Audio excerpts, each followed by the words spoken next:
શિયાળો આવે એટલે રીંગણ ખાવાની જ મજા જ કંઈ અલગ છે। તો આજે આપણે બનાવશું રીંગણ ભરેલાનું શાક।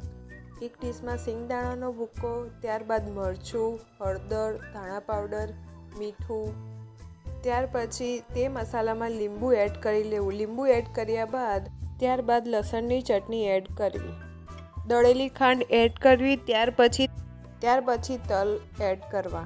તલ એડ કર્યા બાદ તે બધી વસ્તુને મિક્સ કરી લેવી।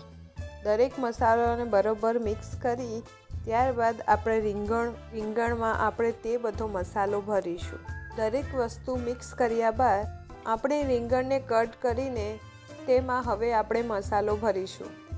રીંગણમાં મસાલો ભરાઈ ગયા બાદ જે મસાલો બચ્યો હોય તેનો ઉપયોગ આપણે શાકમાં લઈશું। એક કડાઈમાં તેલ ગરમ કરી લેવું। આજે મેં શાક વઘારવામાં સિંગ તેલનો ઉપયોગ કર્યો છે।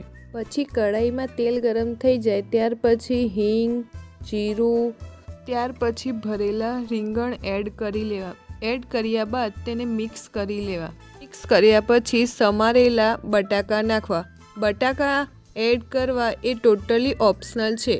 પછી મિક્સ કર્યા બાદ એક વાટકીમાં દહીં લેવું, તેમાં મરચું પાવડર, ધાણા પાવડર, હળદર પાવડર નાખી તેને મિક્સ કરી લેવું। મિક્સ કર્યા બાદ તેને કઢાઈમાં એડ કરી લેવું।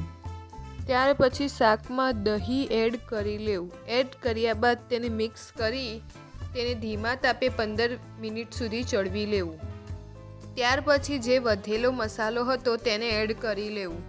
એડ કર્યા બાદ મિક્સ કરીને થોડીવાર 5-10 મિનિટ ચડવી લેવું।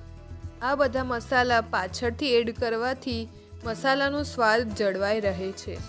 પછી શાકમાં થોડો ગોળ એડ કરવો। હવે તૈયાર થઈ ગયું ગરમા ગરમ રીંગણ ભરેલાનું શાક। એકવાર આ શાક જરૂરથી ટ્રાય કરજો। ત્યાર પછી રોટલીનો લોટ બાંધીને તેને વણી લેવી। રોટલી વણી લીધા બાદ તેને ગેસ ઉપર ચડવી લેવી। આ રીંગણના શાક સાથે ફુલકા રોટલી ખાવાની મજા આવી જાય છે।